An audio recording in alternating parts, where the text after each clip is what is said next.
Hello. Welcome, my friends. Me, your host, Shek said, coming to you live from the Queen City, Radio City. It's slightly warmer and really cold today. Too long? You can hear me. You had it queued up. Absolutely, absolutely. You know, all my deficiencies already. We'll see in a second. You can see me too. All these events here.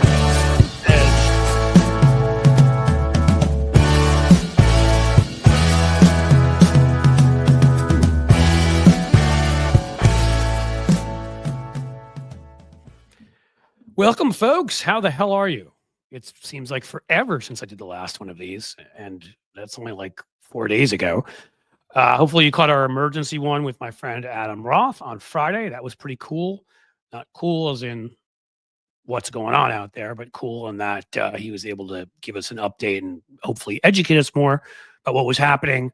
Adam may check in with us again. I'm thinking a little bit later. I'm thinking maybe tomorrow or Thursday. We'll have him come back, see what we can find out, see where things are. So, you know, hopefully this show actually provided a newsworthy purpose too, in addition to just pointing out who all the horrible people are in our media and politics and the rest, although I guess that's newsworthy on its own.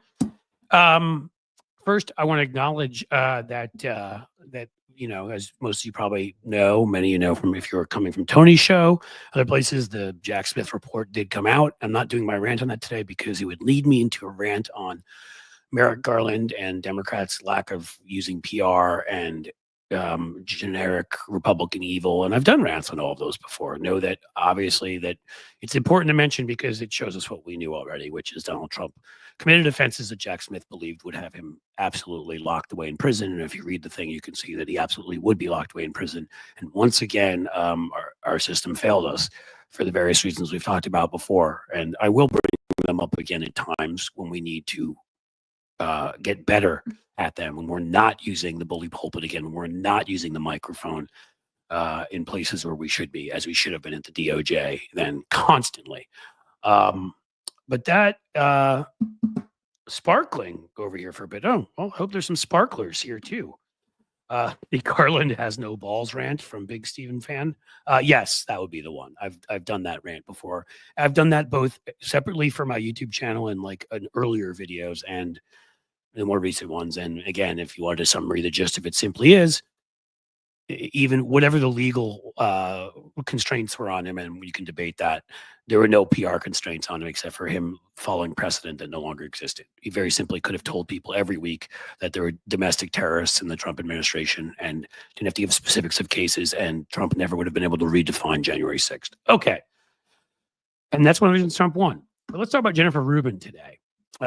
Here's your Cliff's Note rant, because Jennifer Rubin is somebody I know, friendly with. Wouldn't say we're close. I don't know her that well, but I like her writing, and even when I disagree with her, it was a hell of an exit from the Washington Post. You may know their cartoonist or illustrator left recently, and I can't remember how her last name is pronounced, so I'm just going to say that because they wouldn't publish a cartoon criticizing Bezos. What a shock that Amazon is, of course, creating a documentary on the wonderfully great and accomplished Melania Trump, who posed naked to get into this country illegally and then got her parents in by marrying Donald Trump and sits there as her husband. That creature attacks all sorts of immigrants when she knows that's the situation and tries to tell people to be best, which I think she just said again lately, which makes me want to hurl. And he, you know, he killed their endorsement, the Washington Post, which led a number of people to resign, of Kamala Harris, Jeff Bezos. Oh, he gave $1 million, which is just unimaginable, from Amazon, you know, the Amazon side, because those are totally separated. It's not the same scumbag Jeff Bezos, who clearly has a small wank and will do anything for power to make him feel like a really big, tough guy, because he doesn't have enough money already. It doesn't matter that people are starving and hurting and don't have jobs in some certain places and anything else that's wrong with the world. His money could pay for universal health care. He needs to feel better about himself because clearly he was a loser incel in high school. Right, that Jeff Bezos. In any case, he gets torched, and we're going to read it to you because you may not have seen it. It's just good stuff. So here you go from Jen Rubin.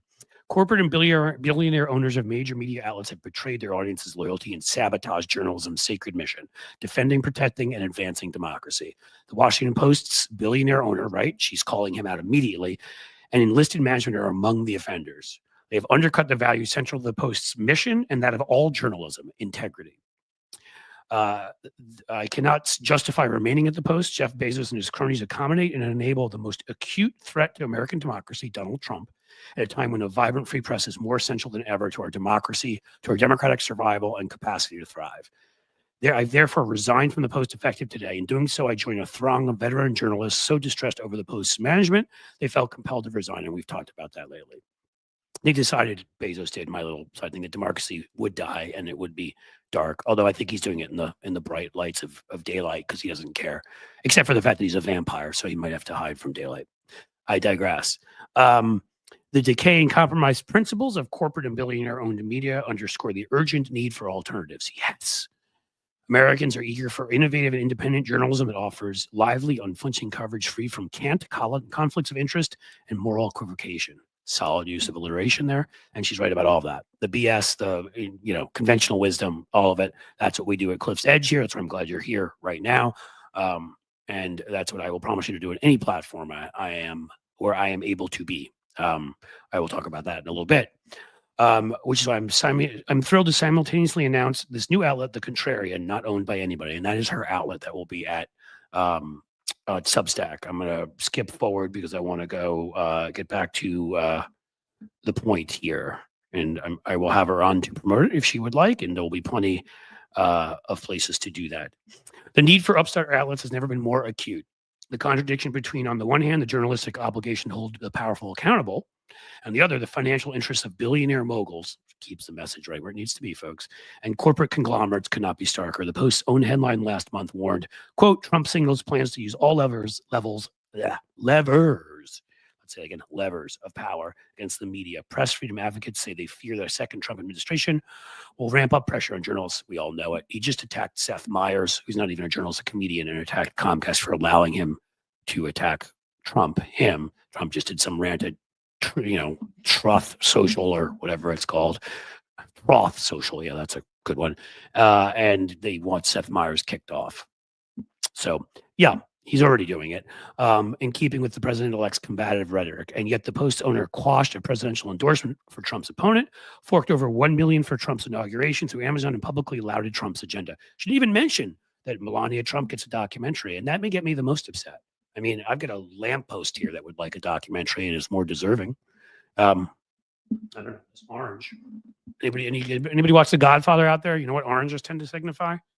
I'll let you look that up. In any case, yeah. So, right.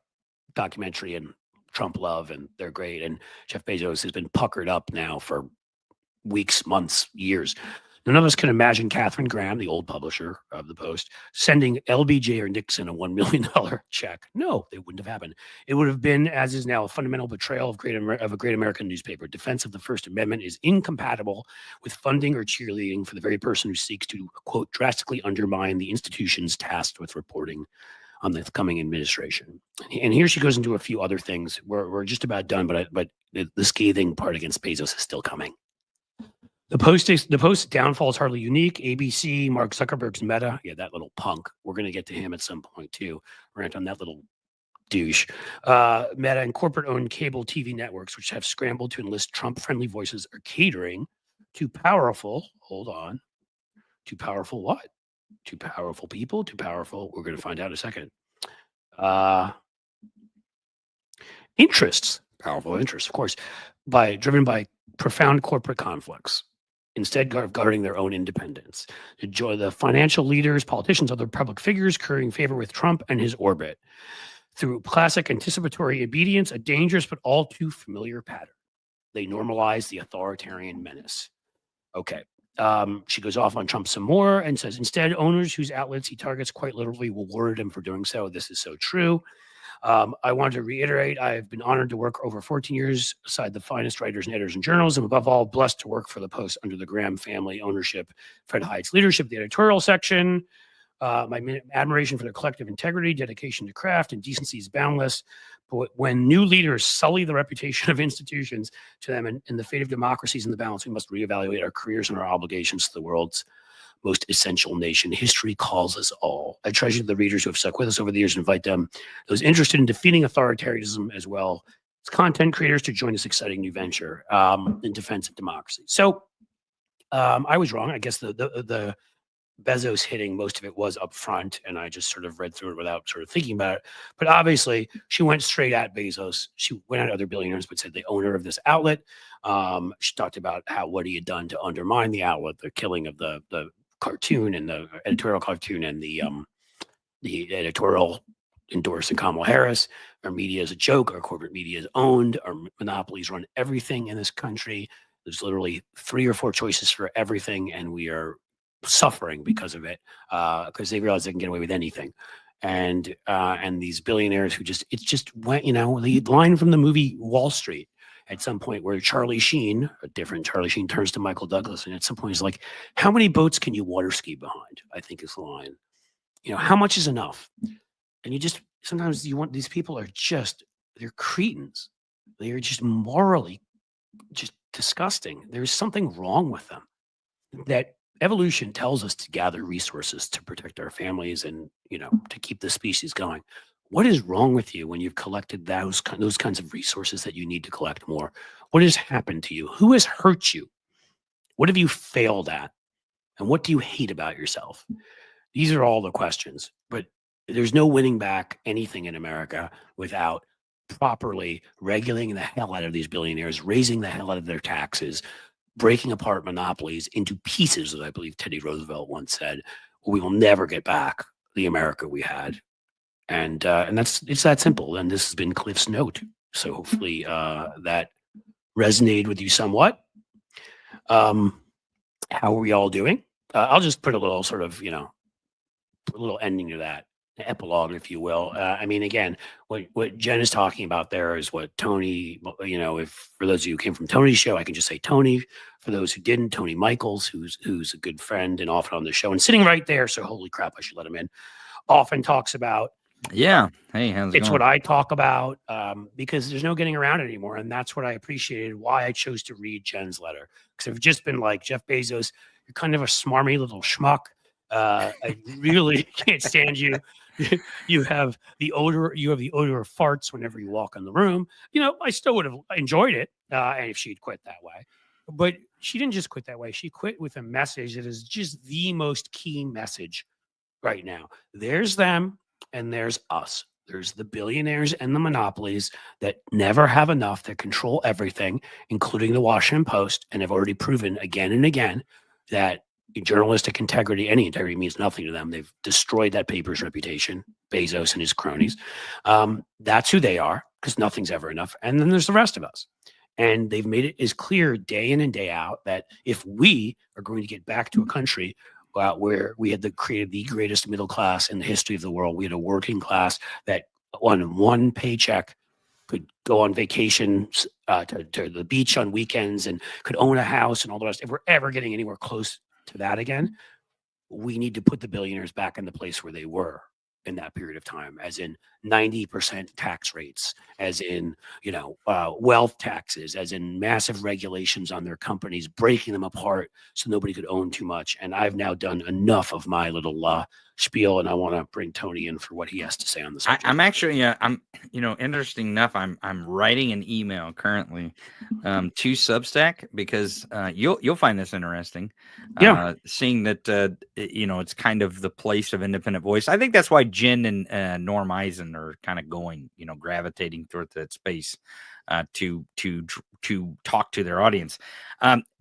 Apparently, Substack is going to be allowing live streaming very soon.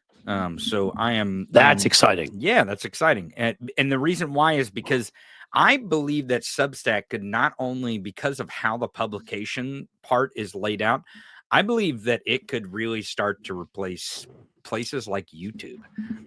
Now, I don't mean like they could overtake YouTube's market, but they could overtake YouTube's market share in the political space that people might. But you know what else they could do, Tony? And again, this is what's so important. as Elizabeth in there in here says, greed is a deadly sin. It sure is.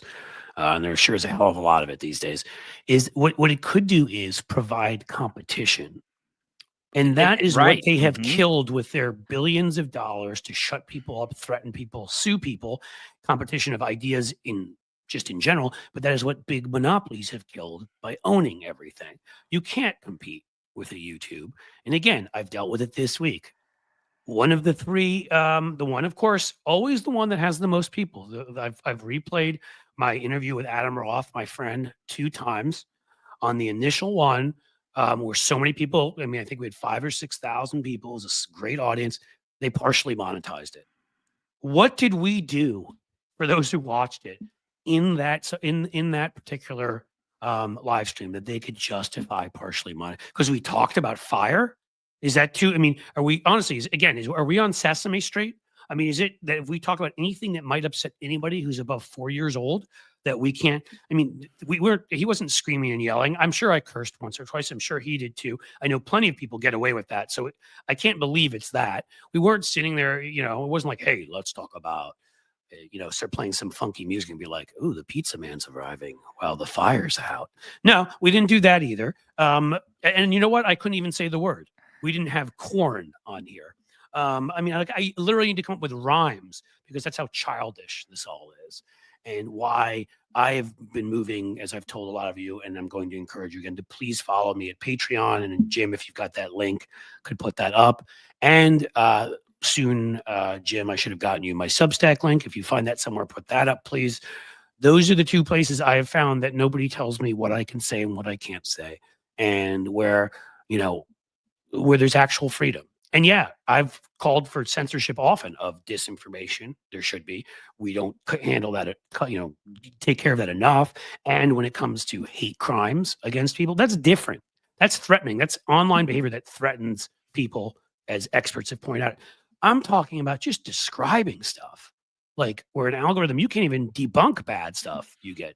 And I'm just, I'm going to be here when most of my videos are still going to be here. This is where it has to be right now. But I'm damn glad that Substack is going to provide that. I'm glad that Patreon's providing something, where again, guys, initially you can go check out Patreon and Substack for free. There's literally no reason not to sign up for both of them, everybody. And then you can decide, because there are different pay levels after that, what you want, what you don't want. Thank you for that, Jim. So there's nothing to lose there. But I'm exhausted by this, by putting in the kind of work. I mean, getting that interview together with Adam was not easy. We had to figure out he was going to be on his phone. Was he going to be somewhere where he was going to get access to any kind of a signal and all this? And we brought people what I would consider to be crucial information. And they and when they say partially demonetized, that means 80% or so. It's just, it's insane. I don't know what else to say. I'm freaking tired of it. Well, and now I'll tell you that demonetizing is censoring as well. We need to start looking at this as they're trying to make sure to put the boot on creators' heads that they don't want them to say the stuff that they say. In my case, I've been talking to the audience about my appeal that was rejected from Google, and they say it's invalid traffic. And again, don't be evil, right? Invalid traffic. And then I don't know, you can't find what it is. And when I appeal, they will not tell me what it is. They absolutely refuse to tell me what the invalid traffic is that I had.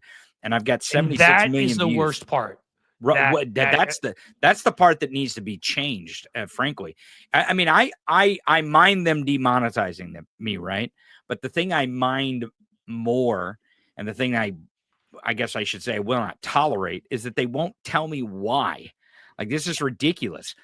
They still will let me post content. They acknowledge that I have 76 million views because my account has that. They'll let me live stream. They'll let me do all these things, but they will not tell me why they won't let me monetize my channel. It's frankly, it's starting to feel like they're evading my civil rights. Well, it's starting to feel like they're targeting you. Well, I mean, of course they are. But the thing is that now it's become a thing where it's like, why won't you just tell me? I mean, if you just tell me, maybe I'll move on. Maybe I can make a decision from there, but I don't feel like I can make an informed decision when they're just like, no, and you can never get it. That's basically what they've told me, Cliff, is not only are they not giving it back to me, I can never get it back. There is nothing I can do to rectify the situation. And they won't tell me why. Well, and again, I've told you that before with my inquiries to them. So when the number, few thousand subscribers disappeared each time, which killed the algorithm for me quite clearly, like literally put me in quicksand. And I'm just like, just tell me if it's bots. Why can't you tell me that? I mean, who doesn't tell you? Who's so? I want to curse, and again, I can't curse. I'm a fucking child. Yeah, I just did it. Let's see if you demonetize me for that. I mean, what world are we in? And like, how is it that you can sit there? I can never imagine that. You're a company. I'm using your service. You're making money off of it, and you won't tell me what I can do to make sure that still keeps being an incentive to me. Like, are you insane? I mean, what is so difficult about saying there were bots, we removed them? Right. Okay. Now I understand what you did. Thank you. It's almost like that they feel a need to put you in your place. Like they own you, because they do. They own your channel. They own the audience. They just give you this little privilege of posting your content there. And if they like you enough in that moment, then maybe they will, or maybe they won't monetize you based on that partnership agreement. Because frankly, they're not living up to their end of the agreement. And that's what needs to be changed. I don't know what that means. I don't know if that means like a bill needs to be passed, which, I mean, God knows it's difficult right now. But, if you think about it, Cliff, really a piece of legislation where the freedom of speech is at question with these big, maybe MAGA and Trump will back something like that. Like I mean, yeah, that's the problem is they're corporate to the core. There should be a consumer bill of rights of some sort for any company. But I mean, Trump was kicked off these platforms. Shouldn't he be sympathetic to the cause that you think? But you're using logic with. Well, I know, but I mean, think about this. But think about this. So this is the nonsense you get from MAGA over on Twitter and MAGA on any is, we're censored. Well, you can't have it both ways. You can't say you can only censor one person. And I'm not for censoring. Well, I've never been, by the way, but they want it. But that's the thing is they're not real people. Like they're not. When I say not real, I'm sure some of them aren't real people, but they're not real humans, as in thinking, evolved beyond basement level humans, because they don't care. I mean, it's me. They see things completely differently for themselves as for other people, or they couldn't be the racists they are and the sexists they are and everything else that they are. I mean, but again, that's the part. If you give me reasoning on things, okay. And when it comes to the partial demonetization, just tell me. Right. I mean, if they would just give me a couple words and say, these are the words you used, I might think it's stupid, but I would, at least I would know. So I wouldn't be sitting here having to not being 100% of who I want to be, because certain topics come up, any cursing or whatever, but certain topics come up having to do with healthcare or having to do with wars in Europe or whatever. And I'm not sure what I'm allowed to say or not, because they in the past have told you're not allowed to talk about these topics. They cannot be monetized. And it's like, I mean, give me a break. Like if you are not willing to spend the money to hire the people to differentiate between the people that are spreading lies about this stuff and who are trying to debunk those lies and tell the truth, then you're not worthy of existing as a company. I mean, and I'll tell you what it feels like. And again, I'm not trying to be dramatic here, but I'm trying to sort of give this as a parallel for people about what the government can become. It feels like fascism is what it feels like. Because that's what it is. Right. I'm choosing to be a part of it, so that's on me. For doing that for various reasons, but it's exactly like fascism. It's because fascism isn't just fascism. That's why the symbol, the power of the fist and all of that. It's not just about I own you and I don't need to explain anything to you. I'm going to tell you what to do and you're just going to do it. You have no rights. You can't reach somebody to ask questions. You didn't reach out to the Nazi party and say, hi, can I speak to HR, please? It's not the way they tell you what to do. You do it, or they do whatever they want to you. Well, again, I'm not saying this is anything nearly as bad as that. I'm just saying it's that kind of, what am I looking for? That kind of ethic, right? That kind of feeling to it, which is, we owe you nothing. We're not going to tell you anything. But if you go across our invisible lines, we're just going to take your money away. Oh, and when you appeal, you'll be right every single time, but we won't admit that till 4 days later when nobody's watching it anymore. Well, and that's the thing is who does it affect? Like, obviously it's affecting us as creators, but it's affecting our communities. Our communities are being affected by this, and the reason why is because a lot of folks give up. They just, I mean, I've been doing this for 4 years, 76 million views without being monetized. And I should have gave up a long time ago, probably, but I haven't. I haven't given up yet. I haven't given up on my community because they matter. The community matters. You're unique in that you care about things. Right. Well, I mean, maybe I shouldn't say you're unique. There's a decent number of people that do, but there are a lot that don't. Right. But the thing is that there's probably plenty of creators out there that would have continued, may have made great strides in their commentary, would have great live streams, would have built large communities of people and communities of people who can cross-pollinate to other communities and spread the word of democracy, spread the word of liberalism. I mean, but guess what? That progressive voice is what they don't want, apparently. And that's how they stifle it, is they starve it off, and they starve off these communities because these creators don't have a chance to connect with their communities, and these communities connect with each other, other than people who are just so damn stubborn like me, probably. Well, yeah. And look, I've stuck in there too. And it's the reason why I've been, and I'll say people again, please, please, please go to Patreon, even for free, and sign up, and please check out the Substack and go there and sign up. Because in the end, look, you know this. So, I mean, I talk to you offline or whatever, and the thing about having a community and caring about these folks who take their time to come here, offer their thoughts, tell me about their lives, tell us about their lives, is, for me to be honest with them. And I think I've said this to you before, folks. I mean, I have thought a couple of times about shutting it down. I haven't because it two reasons. One, you guys, as Tony said, like the community feeling of this is fantastic. And it takes a lot of work to get there. It takes a lot of work to get there. Right. Even to get to where I've gotten to, I'm at 100,000 subscribers. And I got to tell you, like, if you think suddenly at that level, I am monetized in the way that Tony isn't, but if you think I'm bringing in a lot of money, I'm not. And that's because they demonetize some things. And, just because I have 100,000 subscribers doesn't guarantee folks, like, these things do pretty well when they're monetized. But I put out other separate videos and whatever, and they're hit and miss. Some of them can do really well. And I've gotten probably 30, 40, 50 videos with over 100,000 views, maybe 20 with over 200,000. I don't know, less, 10, 15. And there are a lot that can even make 50 or 75,000 or something like that. And that you can make some money on. I've got plenty that, I put out. If you go look at my videos, I don't get 2,000, 3,000 views. I put a lot of work into those videos, and I don't make anything back from it. I take these commentaries from this show, and that makes it a little easier to do as a separate thing. But even those, there have to be edits and work done. And, I mean, again, like, it puts you in this place where, and I said, you guys are one reason. And the second reason is my, the way I was brought up and the belief in democracy and this country's democracy. And, like, I don't know if my voice is doing any good, but if it's even doing a little bit of good, I feel like I have the time to do this because I'm lucky because I have another company that I don't have to spend as much time on that's been doing okay. But there is a point where you're like, my God, I'm putting in all these extra hours. I love this community.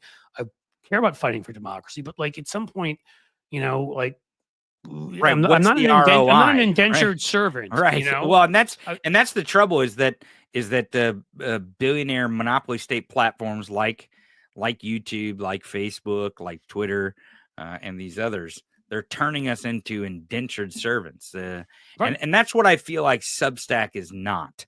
That's why, and again, I'm not being paid to say this about Substack. I just really believe it because right now that may change. No, I know it you may all change. You've tried it. And you've been excited as hell about it because it's been actually working in right the way it should. You work your butt off. You write your posts. Right. People respond to them, and then nobody says, "Sorry, we're censoring that post. You could only make this much from it, and we're taking it offline." Like, you don't run into that. So no. I can speak. I mean, if and maybe people think you and I are in some vast conspiracy, but as long as they trust, I mean, I'm Jewish, so there's at least a 50% chance of that. But at least to some people. At Yeah, least to exactly. I something. mean, come on. Right? You know, Davos planning all. But as long as like people believe that in my honesty and your honesty, I can tell you, yeah, Tony's been excited as hell about it, but for the right reasons. Because if he works his butt off and writes for it, it reaches people. Right. And like Well, and they're responding. I mean, I think to give the audience an idea on Substack, I think my numbers, and this is pretty typical, like with emailing folks. I think it's over 30% open rates. I mean, I'm getting thousands of people to read the articles, which only tells me that they're resonating with the audience, that the audience likes them, and they're very that means similar. they're sharing them, right? Because Right, you they're know what very your subscribers are. exactly. I'm getting more and more people, and it feels like that because I've really tied them to my commentary, especially in the A block on my show. It feels a lot like an article about the commentary, the lead commentary for the lead story, and I think people appreciate that. And whether they come watch the show or not, they're reading the articles. They're definitely reading the articles and consuming those.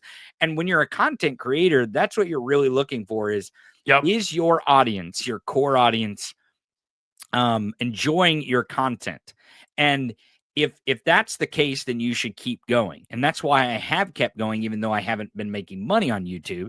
But Substack, unlike Blue Sky, unlike some of these other platforms, they allow the creators to have an audience and to monetize, to keep creating their Right. whether it's writings or videos, in other words, whatever the content is, to keep going. Right, because I throw it out there because before we were, we all accepted, the creator thing. There was something known as an author. I'm one of those. A column writer. I wrote columns. I got paid for that. You should be paid for right. It's work. Up. It's and work. They figured out how to get us to do it on places like Twitter and Facebook and not get paid. Do it for free, and then they make all the money. Right, and I want to say two things. I've got this up by Jim here. And I want to say quickly, you're exactly right. The reason why I have this up here, and there's a second comment I want to put up, and it's why I'm pushing Patreon and Substack so hard, is that, I think around November, I looked it up the other day, was when I hit around 95,000 or so when the election came around. Like I was gaining a solid 10, 15,000 subscribers a month because of the people they took away from me. And granted, some of this is because of people, everything's been down since the election. It always is in December and January, but people were depressed about what happened. Some people just tuned out. I get that. So I know that some of it's that. I'm not saying it's all on them. But the 5,000-6,000, they disappeared from my account in those two different times. Plus, what that does to the algorithm is it tells the algorithm you're shrinking, nobody wants to pay attention, and you have to get it going again. Because again, we're living under algorithms too, as if that's not fascistic, right? And futuristic, like dystopian crap, right? But on top of that, with what was being asked about here, hold on, I want to find that comment if I can.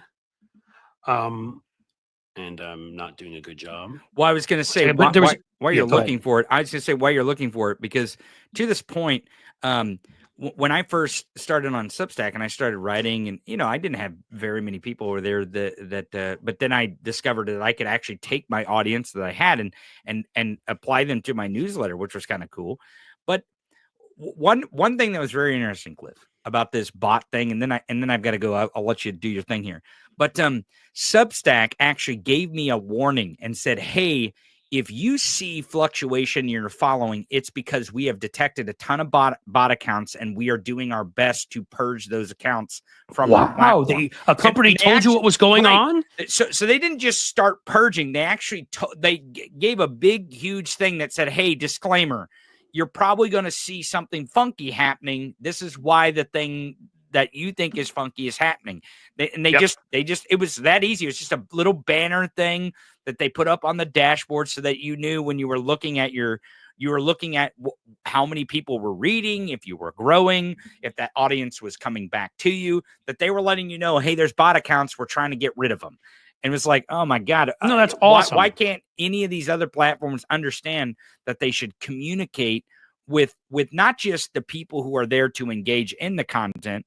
Because that's the thing, is that there is the the difference between some of these accounts is some people go there to engage, and I do go there to engage sometimes, but I go there to create sometimes too. So there sometimes is a distinction between those two types of accounts. Yeah, there's people that like different parts of different aspects of it as they're, on other.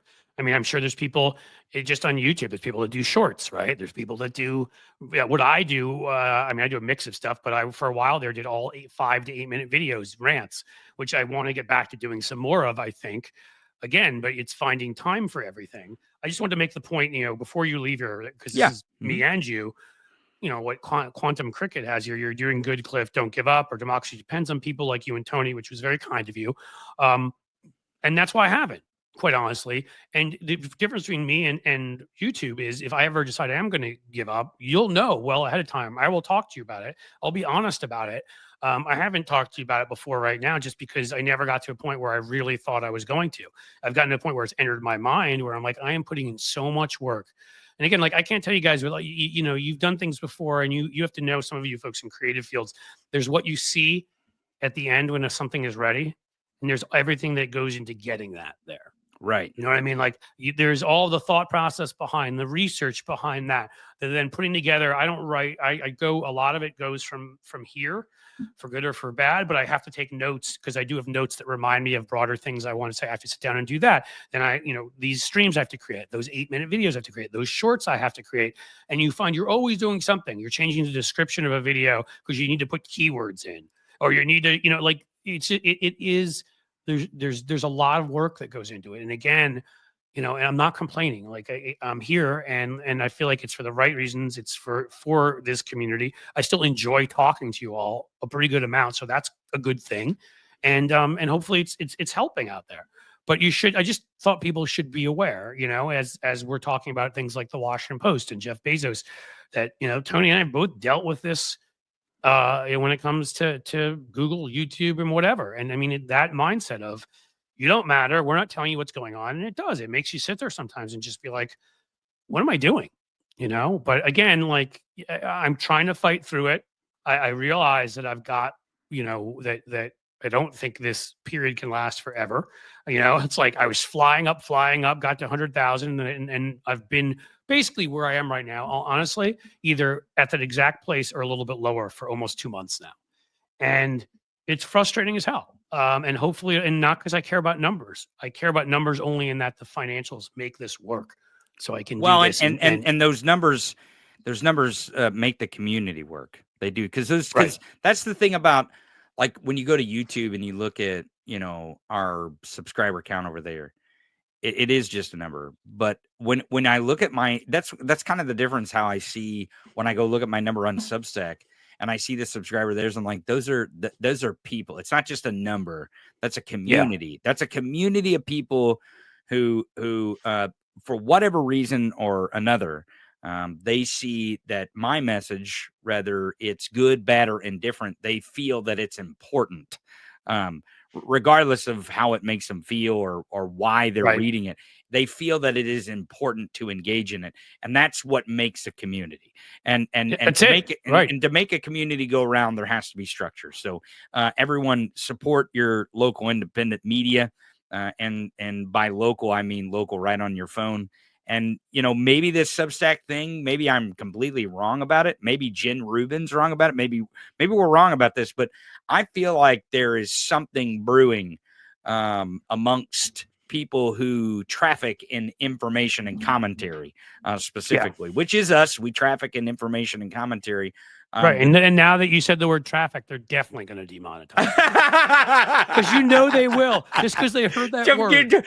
We could be talking about the 409. That's what I'm saying. Right. Like, they're just like, no, you can't say that word. You can't say that word. 71 North. There's terrible traffic. And they're like, oh my God. Don't demonetize. Cliff's an international criminal. Right. He's saying the word traffic on his life. Honestly, they could, like, that's how random and how just arbitrarily ridiculous it is. It is. I will tell people, and just the last thing I'll say before you leave, I'm going to keep trying to grow YouTube. I'm going to keep putting my video content up there, and please keep watching it. Please comment, do all of that stuff on these and on other videos, because that will bust through whatever wall I've hit right now. Right. And then Patreon and Substack are the two places I trust the most right now. And I ask you to sign up, and that's the deal. I see you guys. I'll let Tony go. So you guys are talking about what a I'm sorry, I just have to say this. So demonetize me, if you will. What a dick Mel Gibson is.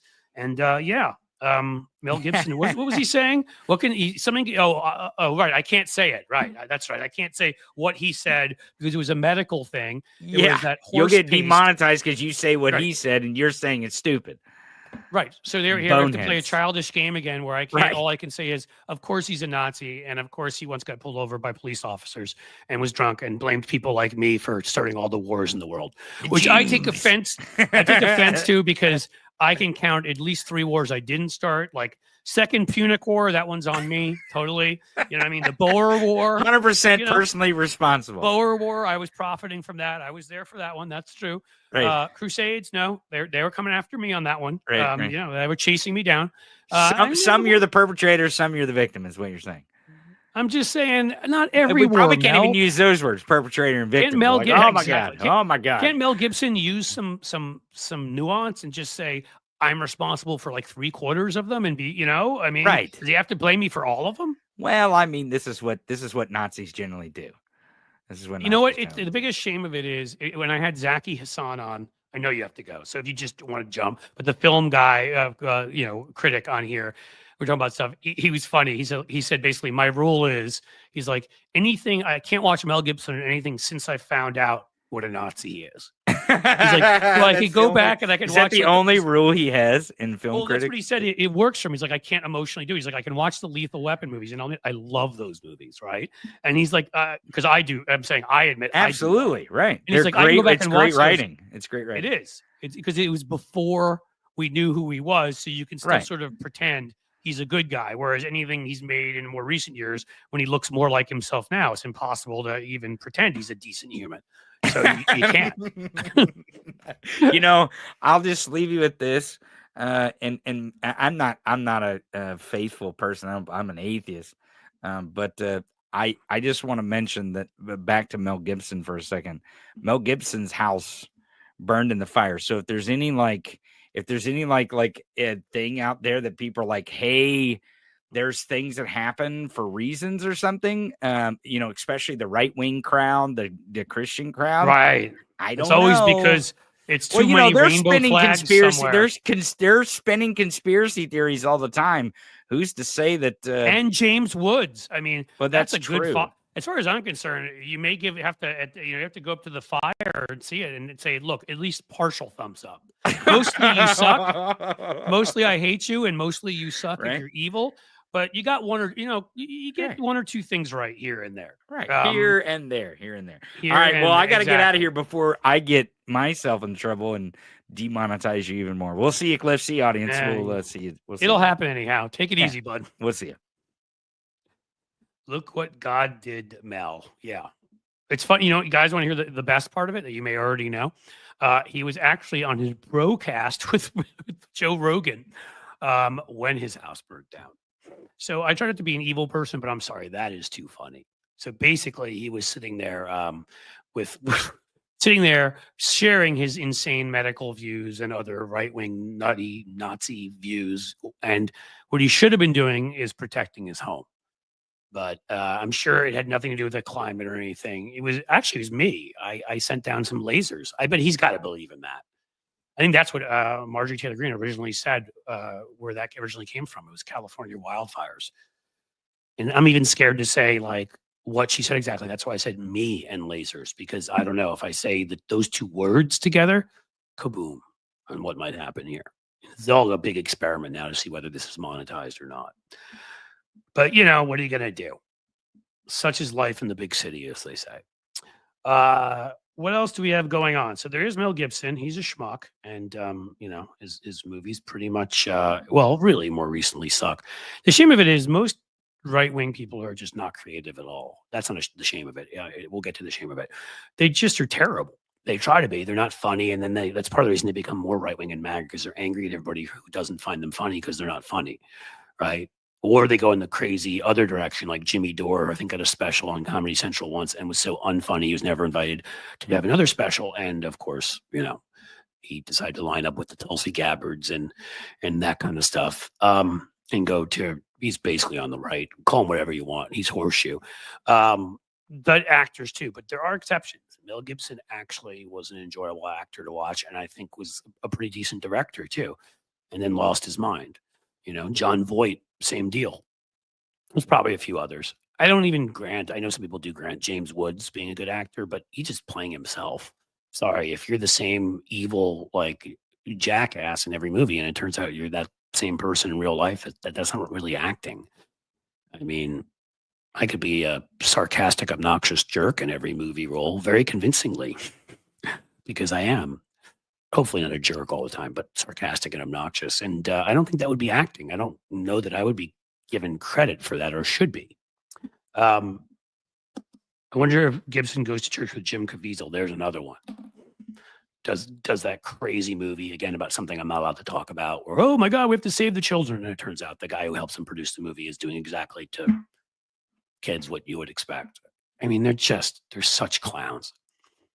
Mel Gibson, I don't know what else to say. We can talk about some other fun stuff going on now. I haven't been on since the big Steve Bannon Elon Musk fight happened. And if you're not all enjoying that, then I have to ask, do you enjoy life? Right? In one case, you get Steve Bannon, who is essentially a shelter for homeless ticks and fleas, and you have him going against Elon Musk, the tubby, pale, putrid Putinite. And they are both evil people. But Steve Bannon, man, the H-1B visa stuff, Bannon is a much more effective racist in communicating his racism. Musk only communicates it once in a while. He saves most of his hatred for other groups.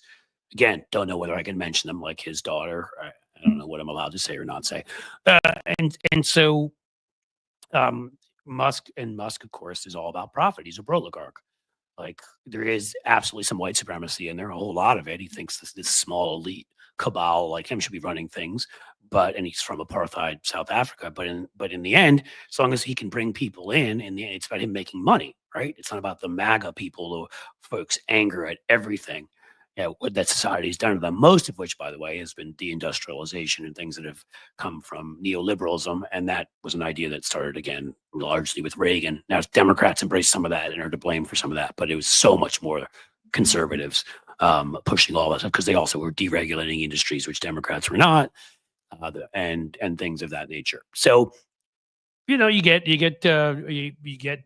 what's his face, pissed at as Bannon pissed at Musk, because Musk isn't enough of a broad racist. When he can make money, he's less of a racist. If he can bring in very well educated people from India who he can pay a lot less money than Americans, magically the racism disappears. It's sort of like the folks in construction and farming who are all racist and they love Trump, but undocumented workers, we can pay them a lot less. We're certainly going to forget our racism for them. Steve Bannon no like that. He wants classic, a National Socialist Party, as you could call it. Not really socialist, just have that in the name, so it could be like I'm sure the guy that he admires, that guy's party.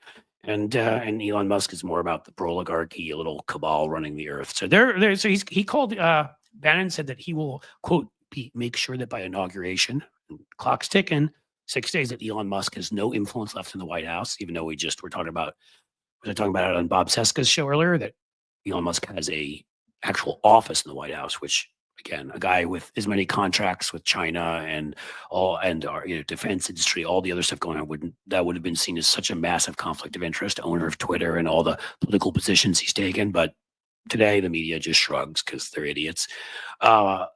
And Bannon, I don't believe, has a place in the White House. So we'll have to see what happens.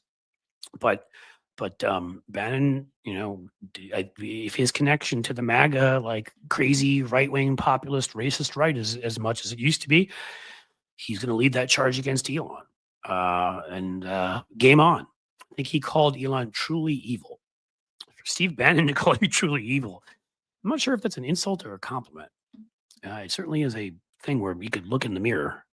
Again, he'd have to see past all of the ticks and such. Maybe take a shower so his hair wasn't sort of growing from both his head and his face, like the same hair. I don't know. In any case, Did he ever replace Cliff? I'm sure he didn't think so. Matthew Tarpley, I'm not sure. Are you talking about Bannon?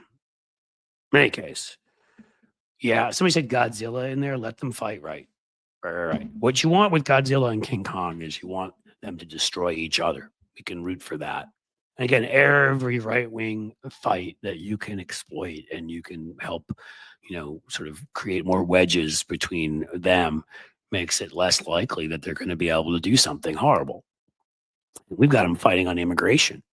Not we, they start on their own, but a lot of us have done our best to try to add fuel to that fire. And Nick Fuentes, of course, angry also because he's just flat out racist, like Bannon. And, like he doesn't even like the fact that there's so many Indian Americans around the administration. I mean, you got Vivek Ramaswamy, you've got J.D. Vance's wife and family, you've got the Surgeon General nominee, there's others I'm missing. And so, right away, I mean, how do you think Steve Bannon's reacting to the former guy who worked for George Soros, who is in a gay marriage, has kids? He's a former Democrat, Besant. I'm sure Bannon is loving that, as is Nick Fuentes. Although I have my suspicions about Nick Fuentes, but we don't need to discuss that. They still on the outside have lots of anger for people that don't follow what their model is of who you should love and when you should love them. But I do think, as it's been proven again and again and again, I offer you. See, my little Larry Craig trinket I still have. The Minneapolis. Somebody gave that to me. It's very nice. Bathroom. They've been at this for a long time. He sponsored, by the way, the marriage amendment to ban gay marriage as he was playing Fred Astaire, with his wide stance in the Minneapolis bathroom stalls. Why the Minneapolis airport? I don't know. Someone's going to have to figure that one out. Minneapolis. I mean, I know it's a big airport, but so's Chicago, so's Denver, so's Dallas. Why Minneapolis? Wouldn't have been a place I would have guessed that would have become like, the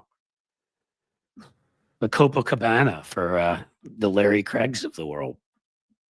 And again, because he was dancing around. I mean, he did claim his wide stance is why he was toe tapping like a genius, but I'm going to say no, I don't believe that.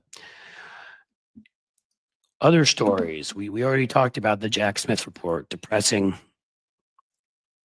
It's every time, It's like for you folks out there, you wouldn't understand this, but and a much more serious topic. But we joke here about how in Cincinnati, the Bengals find a way. They did a record this year for losing the most games by the fewest points. At some point, they may have lost like 4 games by 6 points or something. The way they break your heart is by getting really close. Like they don't just get their butts kicked; they get close enough that you get invested in it, and then they lose. This may not be the perfect metaphor because again, that's sports, and I don't actually even love football. I love baseball and soccer, but to me, much more important is obviously our daily lives and just what happens on the sports field. And Donald Trump is like that. He's like that in that you sit there and you get so invested in the fact that looks like they finally got him.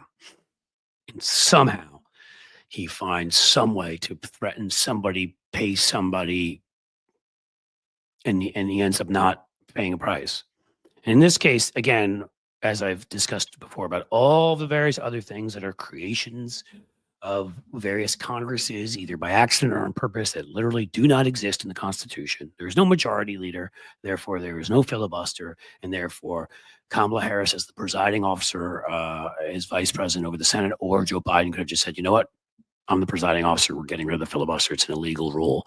But we and I give Kamala Harris a lot of credit for breaking with past Democratic campaigns and being a hell of a lot more aggressive, mocking Trump, hitting back. So I'm not going up, but we still can't get past that mentality. Republicans, if they needed that, would do that in a second and say, this doesn't exist in the Constitution. Just because it's been some precedent people have followed for 60, 70 years doesn't mean that it's right and it's legal. And by the way, it was barely ever used in the past. And suddenly Mitch McConnell started using it all the time. That's when they should have immediately said it's not in the Constitution and declared it illegal.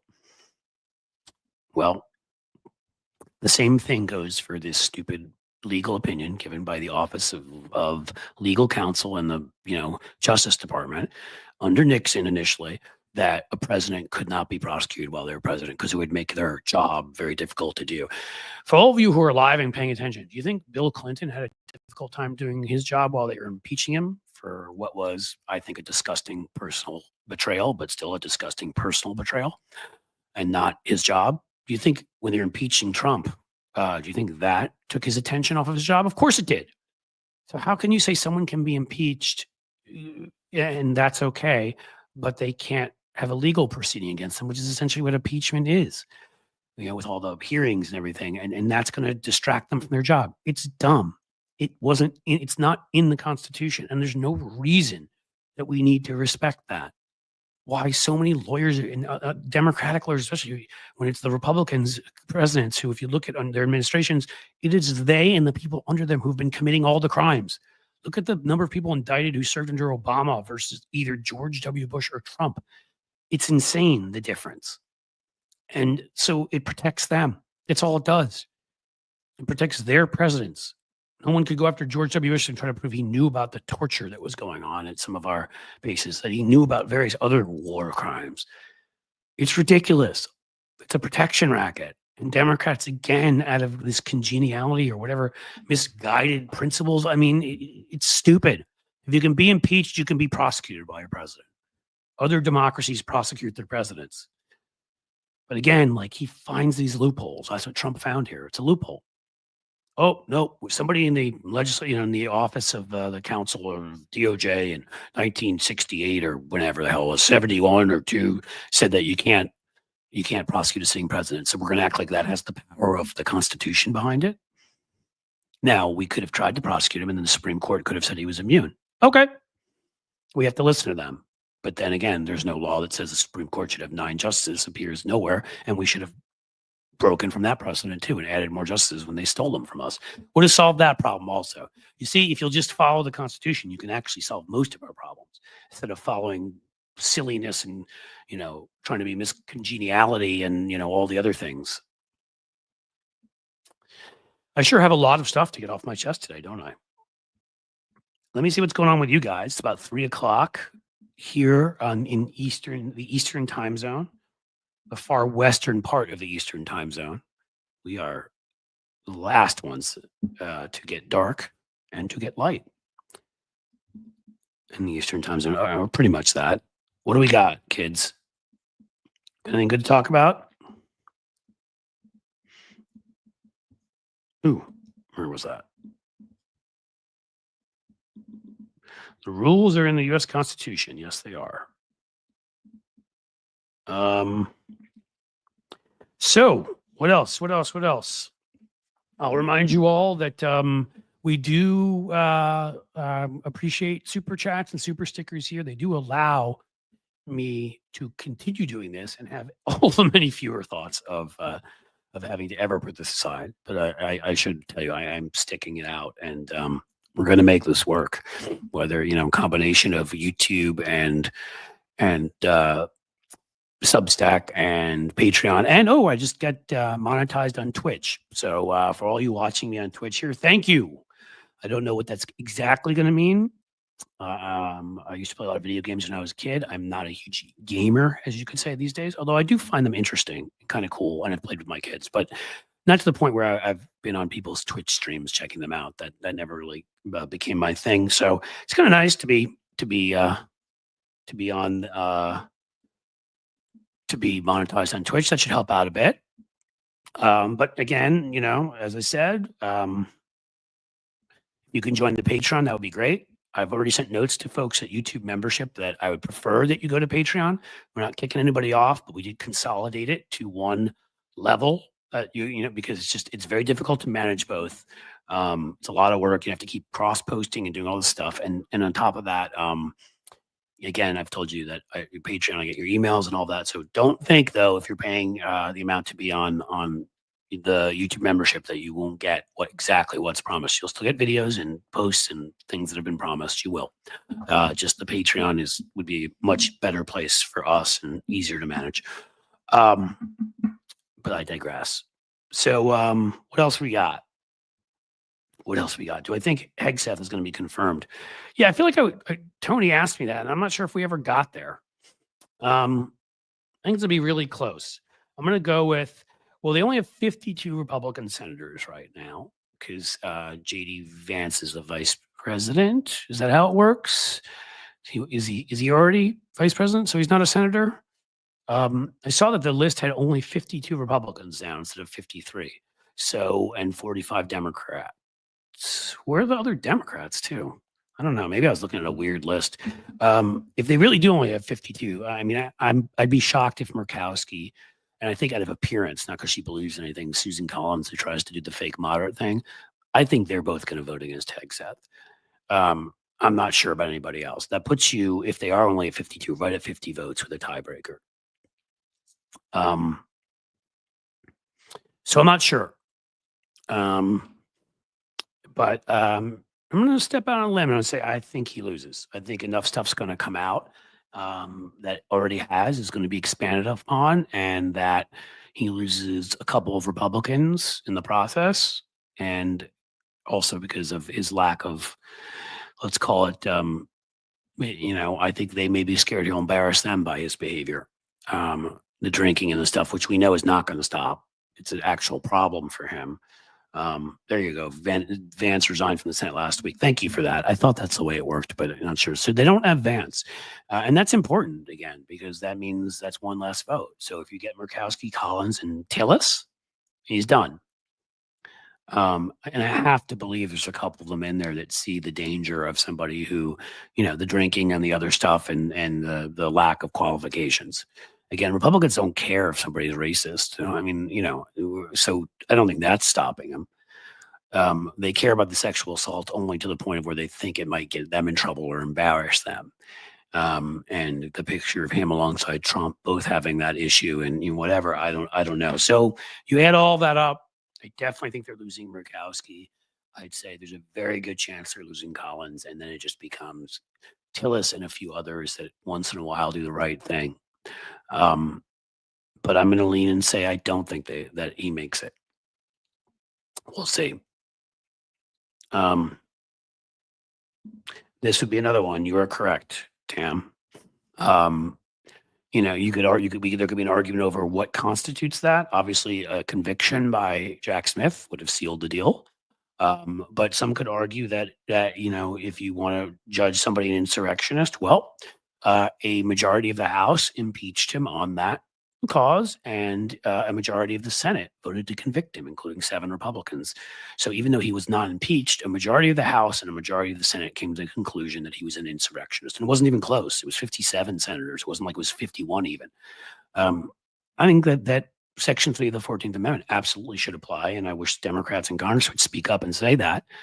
A few have, but if enough would get up and say and question it, now we're not going to control the House. They're going to, we don't control the House. They're going to stop any bill, but why not get up and at least fight the fight? And we know the Supreme Court will protect him. But you're right in your general point, which is there were 6 senators who had stood against, said they, stood against Lincoln and didn't accept him as president. And guess what? They kicked them all out of the Senate from southern states because they used to follow the Constitution. At least in some ways, as we know, they did in others. And the Colorado Supreme Court adjudicated him to be an insurrectionist. That is true. But did the U.S. Supreme Court overturn that or not? That's what I don't know, because he was allowed on the ballot in the end. So does the U.S. Supreme Court coming to that conclusion undo? I don't know. The point is more than enough evidence, if we don't get into these legal little wranglings, that he is an insurrectionist. He was charged. He was indicted. A majority of senators and House members, including numerous Republicans, found him to be such. 10 Republicans in the House, 7 in the Senate. I mean, again, it should be easy, and it should have been the call right away that there's no way he should have been able to do this. Ridiculous. Well, yes, and SCOTUS is in the bag for him. I mean, they're not. I call them Republicans in robes for a reason. They're not justices in any sense of the word justice. They're not judges. They're little Federalist Society robots that were sort of taken. It's like they're like the stormtroopers in Star Wars universe. They're taken at a young age and trained by the Federalist Society to be evil. And so they carry out their duty. Well, I would, Gracie, I would hope you're correct that I hope it doesn't take a French Revolution too.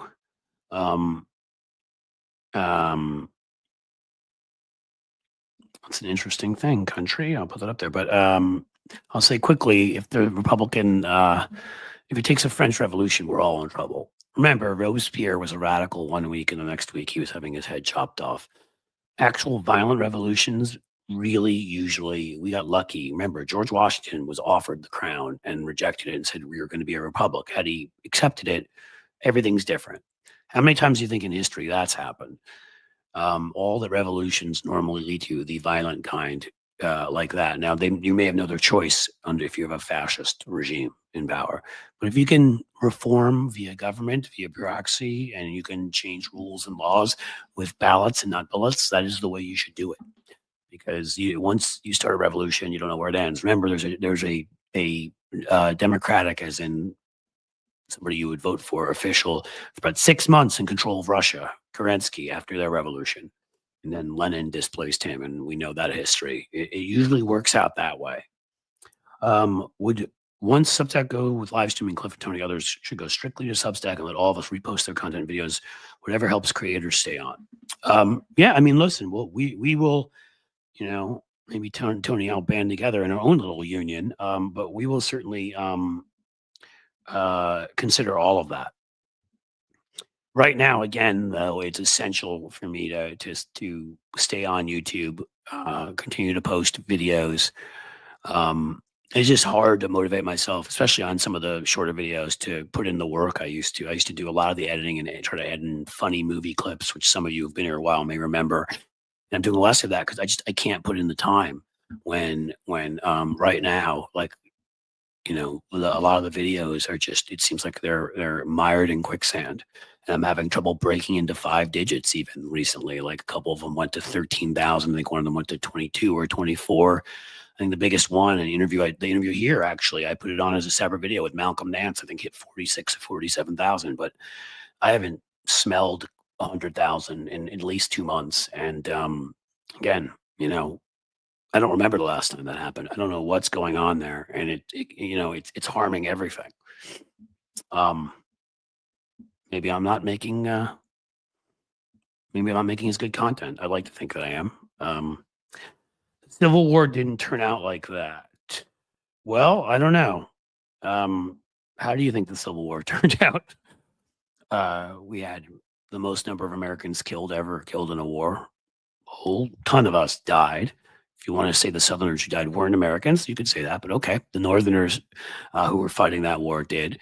There were whole areas of the United States in parts of the North in the early battles that were kind of burnt to the ground, not good. And what did it accomplish in the end? We let the guys off the hook. The guys that you could argue should have paid the price. Lincoln was killed, and I'm not saying what did it accomplish. Obviously, it freed slaves, but what I'm saying is, was it all? In the end, we went into Jim Crow, which was not slavery, but we didn't accomplish the goals of what it was supposed to accomplish. Like, we didn't free Black Americans like they should have been. I think there was about 10 or 12 years while Ulysses Grant was in power, because he actually was even to the left of Lincoln on racial issues. But then Rutherford B. Hayes came in. There was a dirty deal made for electoral votes in Florida. Shocker there. And I mean, we stared at another 80 years of fascism in the South. Call it whatever you want. If you were Black, you couldn't question anything. You couldn't argue with anything. You couldn't eat at the same counter. You couldn't drink from the same water fountain. I mean, better than slavery, I'm not saying, but it didn't accomplish its goal to free people, is all I'm saying. It partially did. A lot of people died. It partially did. It absolutely was a war worth fighting, to ban slavery. I'm not saying any of that stuff, but I'm just saying so is that the kind of war that you'd say is worth it? If that's what you have to do, yeah. But it's not the one you want. It's not one where I'd say everything went great and like exactly what we wanted to accomplish, happened. Yeah. Carl Jacobson, the Civil War is still alive and kicking south of the Mason-Dixon line. Throughout the Central Plains. Yeah, the airports we watched, Mr. WW, during War of 1812, as Donald Trump has helpfully told us. And we reelected him because we do stuff like that. Apparently, staring at eclipses wasn't enough. I don't know, man. I don't know what the guy would have had to do. Telling people to do other things that I'm not allowed to say on here, on live TV, weren't enough. Let's say cleaning products. How about that? I'll say that. And I'm sure you know what I'm talking about. So I was trying to figure out how to say that. I mean, crazy. Gerrymandering, yes. Gerrymandering is a problem. Fugitive Slave Act, Jim Crow. Jim Crow, look, I mean, obviously, and if you're under Jim Crow and you could get the resources together, you could move to the North. There is also plenty of racism in the North, but at least it wasn't, it was more de facto than de jure. It wasn't in the laws. And so I'm not going to, again, I'm not saying the Civil War is absolutely worth it and the people were lost. It was a shame, but we needed to free people from bondage. I'm just saying, the results of any large scale war is a messy and anywhere thing. When things go wrong in war, unlike in other aspects of life, people die, lots of them. And it's why you try to avoid wars if you can. Again, that's your last hope against a fascist regime. Absolutely. But you hope it doesn't get to that point and maybe you can reform it through other methods.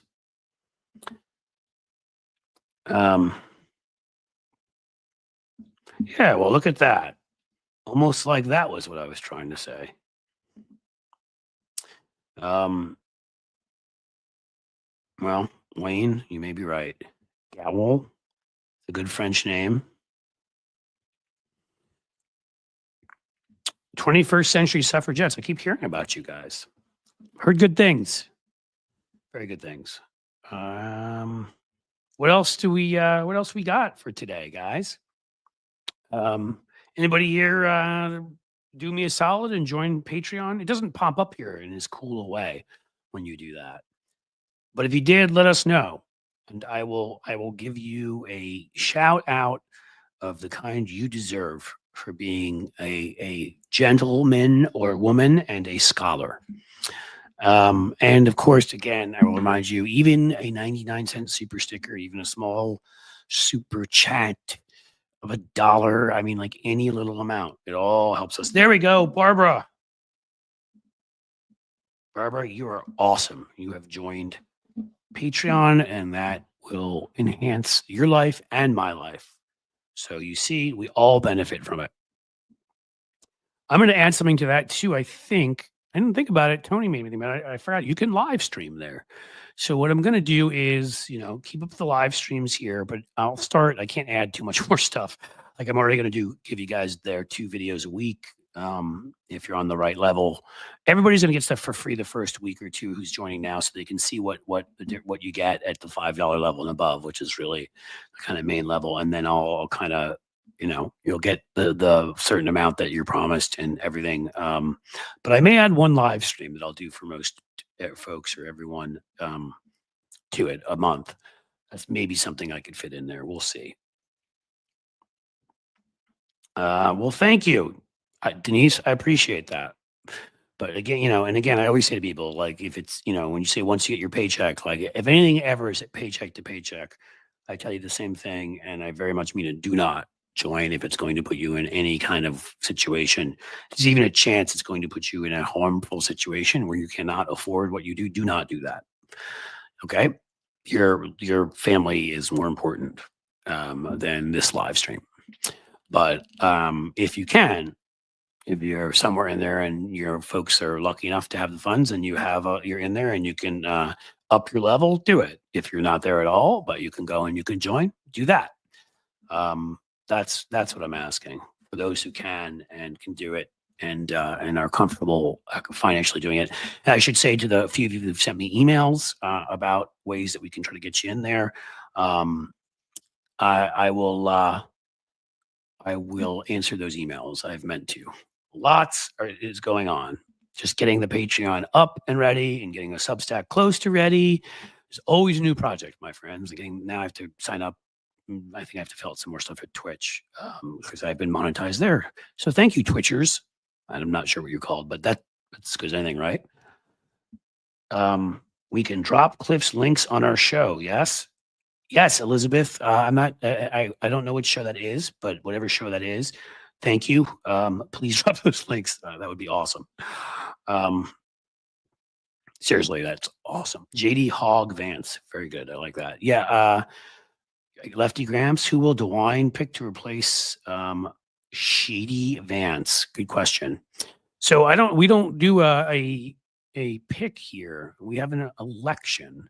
It's the same way, it's that way in most states, right? Where members of Congress, they appoint somebody first and then there's an election. Whereas the Senate, I don't know, it's been traditionally done that way and a few states changed it, but we have not, to my awareness. So we would have it vacant. I'm hoping Sherrod Brown runs because honestly, the only thing that defeated Sherrod Brown was Donald Trump. If Trump hadn't been on that ticket, Vance has gone. Sherrod Brown has gone against the tide so many times, won over enough like Trump type voters and stuff like that. He had lost by fewer than 10 points, he would have won. I think he lost. If Kamala Harris had lost by fewer than 10 points here, he would have won. He outperformed the top of the ticket by a decent amount. I want to say that he lost by 5 to 6 points in the end, and we lost by 13 to 14 on the presidential level. So he outperformed by almost 10 points, but there's only so much you can outperform the top of the ticket. Now, if we have a special election, there is no top of the ticket. All those marginal Trump voters, they only come out when he is actually on the ballot. When he tells them to go out and vote, they don't listen. It's happened again and again and again. So I think absolutely. And I think also people are going to be turning against Trump because he'll be failing, as we know he will be, and not living up to any of his promises. So, I mean, to me, the most obvious one is for Sherrod Brown to run and win that seat. And I think he absolutely could. All right, Elizabeth explains. So that's the 21st century suffragettes. All right. That is where I guess you would share my links. Thank you. And, if I can do the same for you guys, let me know. Always happy to help out others who are in the same biz, trying to make this work. I think you said that. Will you drop our link is what you're asking me. And of course I will. That was easy. As far as I'm concerned, I'm always happy to help other folks. What do you have? I was surprised Sherrod Brown lost. Again, Sherrod Brown and John Tester, it's just a shame those two guys were in the states they're in. They are two of the most natural campaigners, most authentic people, charismatic. Like those two guys are fantastic. And either of them had been in states where they had not lost by each of them outperformed the top of the ticket by like 8-10 points. Had Sherrod Brown been in Pennsylvania, he wins that race. Had he been in Michigan, he wins that race. Arizona, he wins that race. Like most of the states, it's just he could not overcome the huge win by Trump here. And even saying huge win by Trump here makes me want to hurl. You're saying you're betting on Husted. Again, I don't think that there's anybody who is appointed. I think it's just an election. Husted will get into that race. Absolutely. I agree with you. LG, if I can call you that. He's going to get into it. And LaRose may want to be governor, but he came in third place even when he ran in that Senate race. He's a loser. I don't see him getting anywhere. And yeah, I hate to say it, but I feel that way these days too. I could live with us when we were still even a lean red swing state when Trump won here, but then we reelected Sherrod Brown, and we reelected a couple of Supreme Court justices.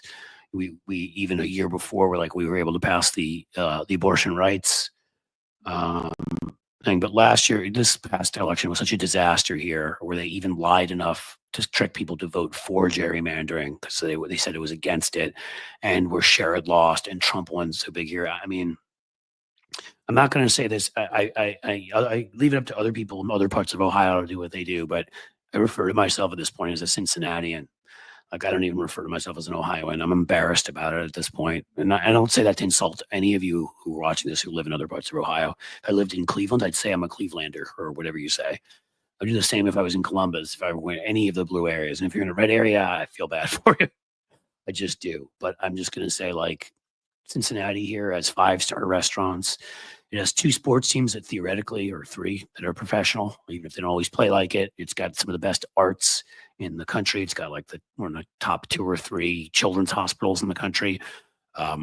We have, major corporations that actually employ lots of people here, Procter and Gamble and stuff like that. Like this is a very liberal, thriving town at this point, with about, I think the city itself voted about 85% for Kamala, and the county around us keeps going more and more to the left. I think Hillary was the first to win it since, if I'm right, since LBJ, and she won it with 50 something percent. And by the time Biden got over 60, I think Kamala got approaching 70% here, at least 65. Could look it up at some point. So, again, I don't do it to disrespect anybody else, but like, I'm not proud of being from Ohio at all anymore. With what it's done. So I say I'm from Cincinnati when people ask. And then if they ask further, I say, well, I'm from Cincinnati, which is in Ohio, but I grew up in New York City and spent a lot of time in Philly and lived in Europe twice and try to get to other stuff. Cause again, like I'm sorry, I can't help it, man. I look around this place and like, not where I'm sitting right now and not my area, but when I drive 30 minutes from here, so the way some of the people voted for Trump who are destitute and have no health care, and I don't want anything to do with that. Anything to do with that. Hillary was right. If that's what you're saying, that they're deplorables. What else do we have? Do we want a FAFO segment? I have an older one. You know what's a good FAFO segment? Here, hold on.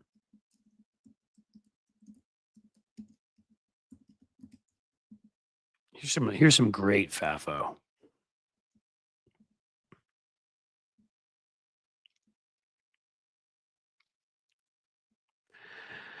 So what we have is judge spikes 2 witnesses in Rudy Giuliani trial of whether he can keep Yankees rings and his Florida condo. I can say this happily as a Yankees fan. He may have to give up his Yankees rings to Ruby Moss and what, I can't think of the other name. I'm sorry, but he may have to give his Yankees World Series rings, which he never should have been gifted, but of course was, because he was mayor and go to all the games. And oh my God, if they took those from him and they take his Florida condo, guys, I mean, I knew back then what a fraud this guy was. Most New Yorkers, he's at 35% approval rating. Everyone hated him. He was a racist. He picked fights with everybody. Just a jerk. And 9/11 happens, and most people don't know this, but he's like he's some hero or whatever. He said the right things that day, walking around with soot on him like he was this tough guy outdoors. But most people don't know why he was outdoors. You see, he was outdoors because the corrupt hack that he was, he chose to put his counterterrorism center in real estate owned by a big developer who had given him money. Campaign funds, and that was in the World Trade Center, which was the only place where New York had experienced a major terrorist attack before like that, because they tried in '93 with the car bomb.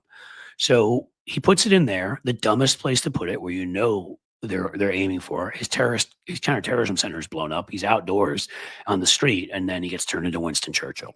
And he could have cruised through life. I mean, he had the security consulting firm that would consult for any crazy group of people, religious cult, foreign dictators. He didn't care because he's Rudy Giuliani. Make all this money. He could have made money for years and been known as America's mayor, and and gotten away with all of it, what he really was. But he had to have more power. Could not help himself. So he attached himself to Trump. And it's been a disaster ever since then. His reputation's been absolutely destroyed. He's been stripped of his assets. He's losing money. That's FAFO, folks. He threw it in with Trump, and he got thrown out like the garbage that he is. So that's a fun FAFO segment. Sheldon, thank you. We got our first one. Hopefully that will become contagious here. Thank you for the super sticker. I really very much appreciate that. I'll have to watch that. Lawrence is the one on MSNBC. I'm not a cable news watcher, as I've said before. I don't like any of it. And I used to go on all those things, but O'Donnell used to work on Capitol Hill, worked on campaigns. He's by far the one I like the most because he knows his stuff. Yeah, he's and Rudy didn't get them. That was another thing. Yeah, I did a whole report on this, so I didn't get into that. But so the walkie-talkies the firemen had, just think about this for a second on 9/11, were not compatible with the walkie-talkies the police had. They couldn't talk to each other. So when they saw things going on, like maybe the building was going to fall, they could not tell the folks inside. Can you imagine? Imagine a Democrat doing that. I don't even care. It should be beyond politics. It is sick and disgusting. And what he was probably using the money on were all sorts of personal things. Who the hell knows? But did not get them. So he didn't get them new walkie-talkies. He didn't have a counterterrorism center because he was corrupt and had it built in his friend's place, even though it was the most likely place to be attacked. Like, he was a failure. But he walked around and said a couple of the right things, and people were in a big, pro, anything about New York mood, and he got away with it. And he would have gotten away with it for the rest of his life. That's what's so incredible, that he chose to literally screw himself. So FAFO, baby, country, you are fantastic. Thank you, $10 super sticker. Now we're talking. I appreciate it. I need these in case they unmonetize me. I don't know. I need to come up to mononucleosis me. I need to come up with some creative names for them screwing me on the financial side here.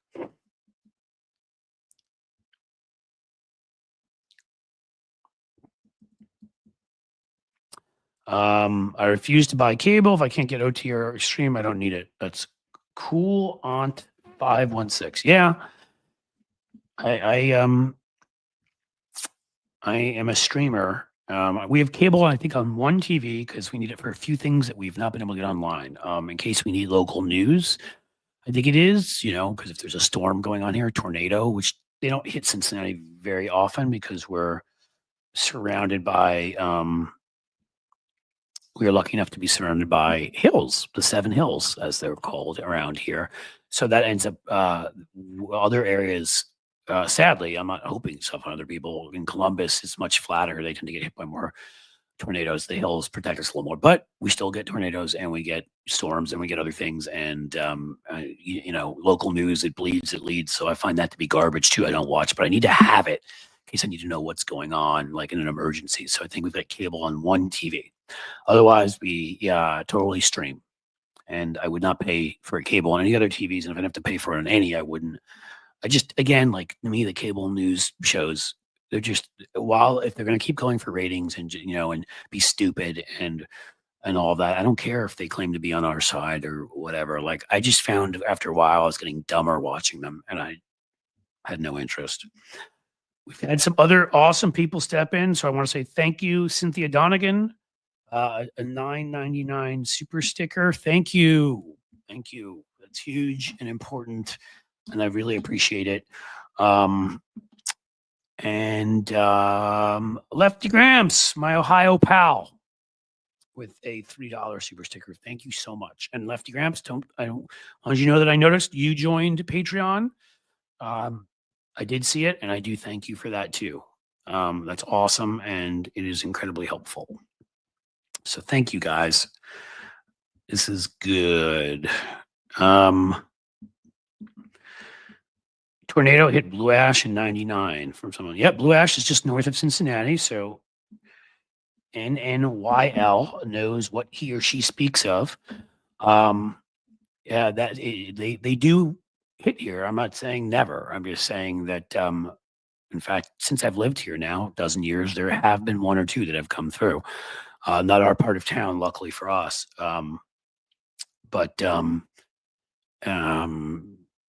It happens, but the hills actually a number of times have been a good barrier, and that's why it happens less than at other places. There you go, Cynthia. My voice is soothing. All right, I like that. I was told at points in the past, I think when I first started doing radio, that I guess my voice is deeper, so it works for radio. I don't know, or maybe it's not, and then somebody was just making something up to make me feel good. But you find it soothing, and I appreciate that. I only pay $10 a month for internet, stream everything. Elizabeth, well, that's a good gig. Is over-the-air television an option in Cincy? I don't know. I should, the OTA, I know. I should look it up and I should know more. I mean, because there may be a way to completely get rid of cable, and it's sort of like it's one of those things I'd like to do. Because again, I don't watch it. Um, it's like a break. The one TV is sort of the break glass in case of emergency kind of thing. But and Elizabeth has we're getting tornadoes in California now. That was like from the day after tomorrow, right? I mean, like something they came up with in a movie. Well, our climate change has gotten us there because there's all sorts of crazy stuff happening. Because it was those fires, they were always happening deep up in the forest, and now they're happening down further in cities and everything. We just had our 6th or 7th biggest snow day, and again, I know that's not like our biggest one ever, but when you start adding it to other stuff, other weird, very hot, very cold sort of fluctuations that have happened in Cincinnati, it's all getting wackier out there. And I'm this weird in that when 97% of scientists say something, yeah, you want to believe Mel Gibson over them, of course. I mean, a crazy guy who rants and raves when he's pulled over drunk driving about all sorts of groups of people like me, you want to believe them because they clearly seem like they're sane. But I'm going to go with the 97% of scientists. I think I'm going to do that.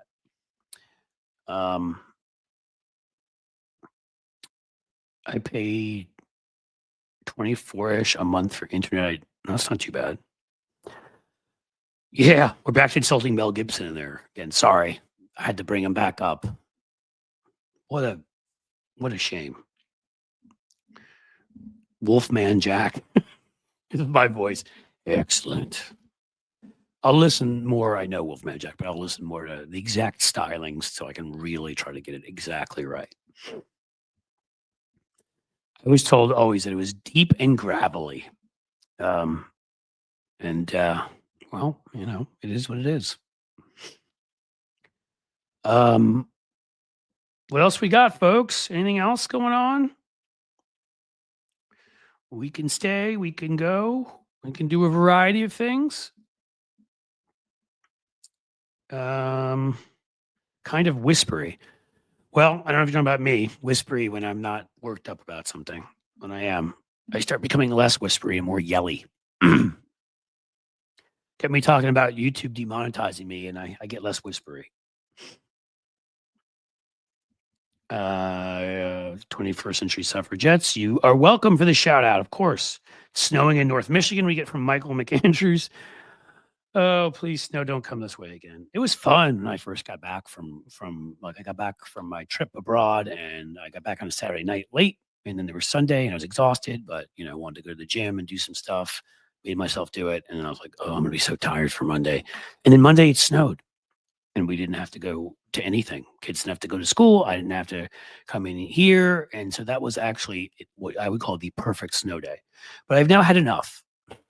It's now snowed on a couple occasions, and we don't need it anymore. What else? What else we got? I kind of covered most of the topics I wanted to cover.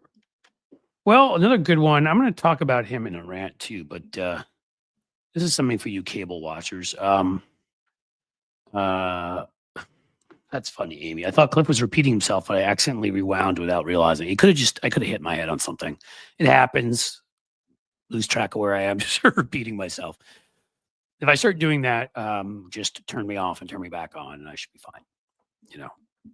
I was going to bring up the Scott Jennings files. Here's one. I should ask you guys. I know stuff about him because he was Mitch McConnell's guy, and I worked against McConnell, and he was McConnell's little woman of the night, which sounds sexist these days. So let's call him a little man of the night. Do whatever McConnell asked him to do. I may do a rant on Jennings because he's been getting ripped by Democrats on CNN. I don't watch the cable, as I said, but I do see the clips online, and it's been so much fun watching Jennings getting torn apart because he's such a sniveling little. I can't stand him. He's just like he's like, when you see a movie, you ever see PCU where they mock the preppy kids who are like, all wear they all wear their docksiders without socks, and they're all in their little suits, and they're like, when they get into their place, they're like, who is the best president ever? You know, when you knock on the door, there's secret code Reagan, and you get in and all that. Like, that's what Scott Jennings, and he's like a stereotype of just an obnoxious little Republican wasp who just has never cared about anybody but himself in life. Sniveling little weasel. Well said, Matthew Tarpley. And supposedly he's been getting his butt kicked. Has anybody seen any of those? Because I may end up watching a few, putting them together for a rant video. Be fun. What kind of inhumane monsters created Mitch McConnell? It's true. I have to know who his parents are. And he actually, when he first ran, I know a lot more than anybody would want to know about McConnell.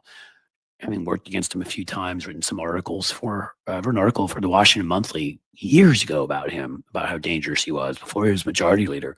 And since, for various things, he was a moderate Republican. He's everything. He's an absolute fraud you think he is. He was pro-choice. He was pro-union. That's how he first got elected in Jefferson County, which is the area around Louisville. He faked like a pro-union Republican, and he'd worked for a moderate Republican. What was his name? God, I can't think of it. Senator. Hold on, we're gonna get it for you. John Sherman from Kentucky. I believe that's who he worked for. Oh, John Sherman Cooper. No, that's it. John Sherman Cooper, who was a moderate. Seriously, there were Republican. Back then, things were so mixed up that if you had Republicans from places like Kentucky, because the Democrats were the more right-wing party, they'd be moderate. And that's who Mitch worked for. And he was like a total Rockefeller Republican. But then when he saw Reagan, when he saw the direction things were headed, and he became a right-winger, because Mitch is nothing if not a complete soulless, empty husk of a 250-year-old turtle. Doesn't know where he is at any given moment, of a sellout.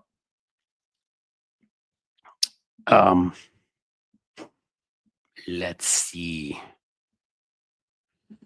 I hated that Harry Reid got played by him every time. Harry Reid did get played by him a lot, although when he did use the then called nuclear option, and we got all our judges put on there, that was one of the only times I've seen a Democrat break with precedent and say enough, and not follow the stupid precedent that was created that wasn't based in the Constitution, but actually the Constitution. I should have gotten rid of it for Supreme Court justices too. And he didn't. So you can say he didn't go far enough, but at least he got rid of it for other justices. And that allowed us to put a ton of judges on the courts during the Obama years that we wouldn't have otherwise. So that one time was pretty cool. But yeah, McConnell's outplayed a lot of people. He's pure evil, and he's never had a real life. If you think he and his wife, there's any love there, it's a corporate marriage. Her connections in China and is here. And I mean, all he ever did, you know, I've heard the stories from behind the scenes people. He works, I mean, not anymore, I'm sure, of the shape he's in, but he used to work 24/7. That's all he did, was sit around and think about power. He's pathetic, and he's had a pathetic life, which is why none of his daughters talk to him. His ex-wife doesn't talk to him, who's liberal, by the way, because once he sold out, became what he became, the people that had loved him no longer did. So in some ways, he suffered in a way he deserves, although it could never get bad enough for him. Yeah, when you said here, Michael McAndrews, after Trent Lott, that McConnell was the next bad thing. Let's see if I can even find it.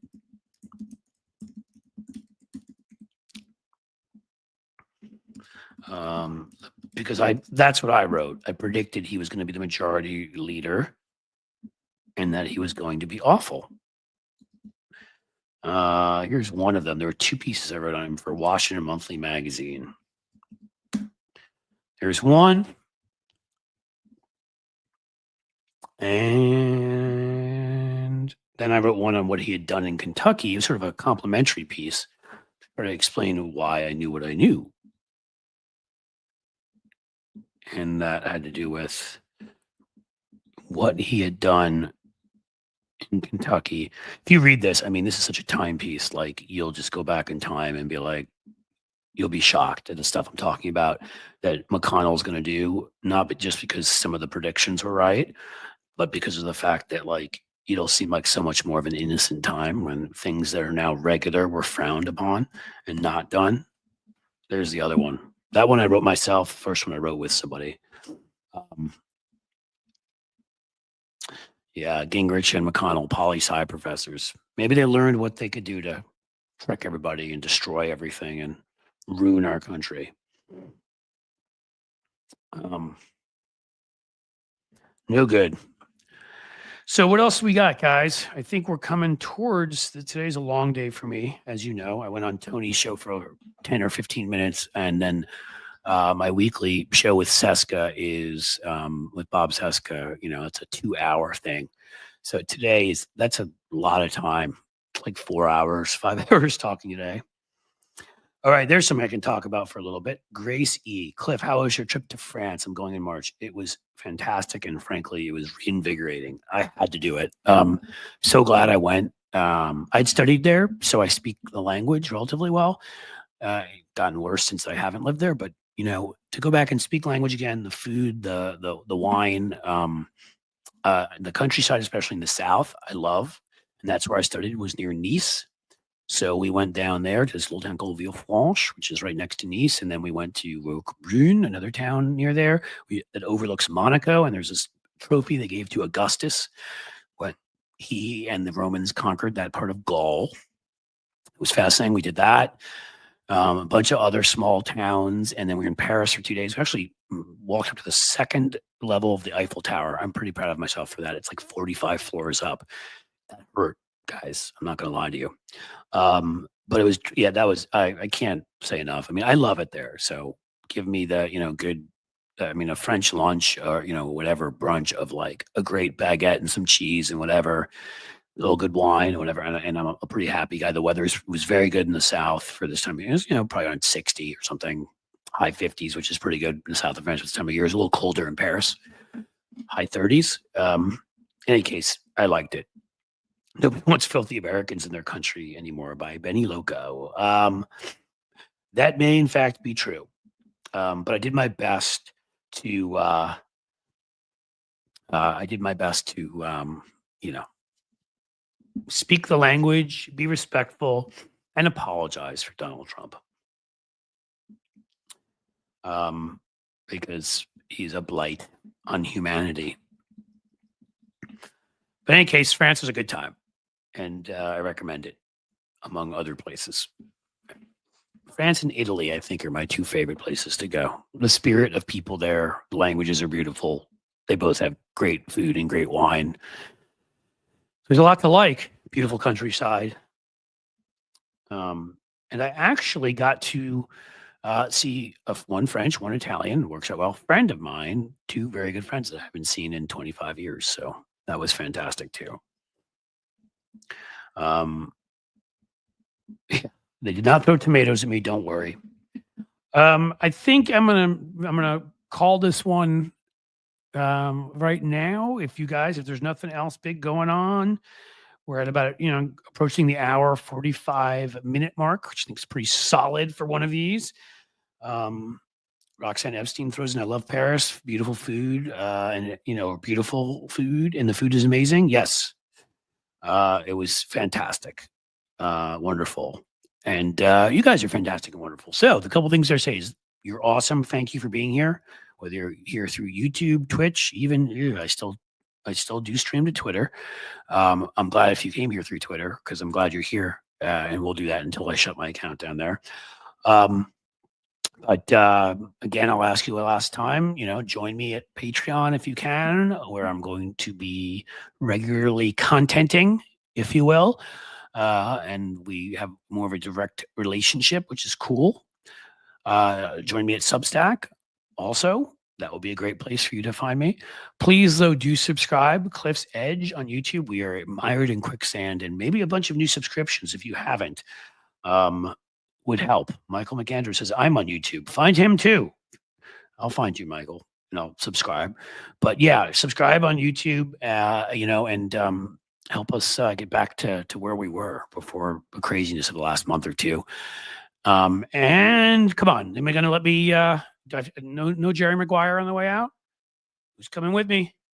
Who's coming with me? Come on. All I need is one super chat, super sticker, Superman, Superwoman, super duper. Anyone? Who's coming with me? Just don't make me take the goldfish. In all seriousness, you guys are awesome. And as I've said before, it usually happens when I'm actually closing down. Somebody jumps in, which is funny and kind of awesome. But you guys, as usual, again, that's why I do this. Is a fantastic community. People are so kind and you know, and Michael McAndrews, look at that, comes in with the win. I appreciate that. Thank you so much, Michael. That's awesome. And again, I always just kind of consider that a great way to kind of hit out the door. And then Sheldon used, I told you this always happens with a $2 super sticker. Thank you again, Sheldon. You guys are fantastic.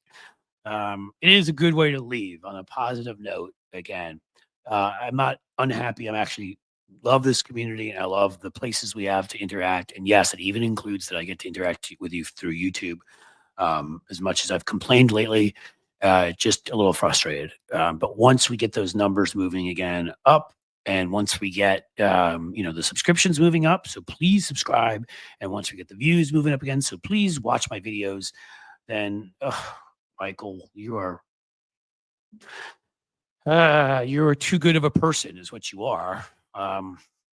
You're amazing, and I don't know that words could do it that justice. So thank you so much. Seriously, that is fantastic. And everything like that, the smaller ones, the bigger ones, again, all that lets me do this longer and more, and really, it makes me psyched here to be here all the time. I'm not great, Michael. You are great. I'm good. How about that? I'll accept that. Thank you. And, Michael, let us know where, I don't know if this time or next time, but let us know where your YouTube is so we can promote that, because I would like to let people know where to find you. But I am on the way out. So if you could put it up quickly, or we will get it up next time, because you are here a lot, which I also thank you for. All right, I'll start heading on out. Be good, guys. I'll see you about tomorrow. I've talked to a few people. Maybe we'll have a guest tomorrow. And so that'll be interesting. I'm going to follow up with this person and see that if they are still good. Otherwise, we'll just have a good, fun, old-fashioned talk like we did today. I'll rant away, and we will solve all the problems of the world. Oh, Matthew. Okay, Matthew has just straightened it out that Michael said that he got this on YouTube, not that he's on YouTube. You're just saying you see me on, saying I use YouTube to watch Cliff. All right. That's what we like to see. Well, if you know what your YouTube thing is, you let us know and we'll tell you where to find you. And before I go, Gracie jumps in with the $5 super sticker. You guys are the best. You really are. I love you guys. You're awesome. We're going to keep this going. I promise you. So I will be back tomorrow. And before that, just have a great day, have a great night. And, as the sun sets slowly in the west, I bid you a fond farewell.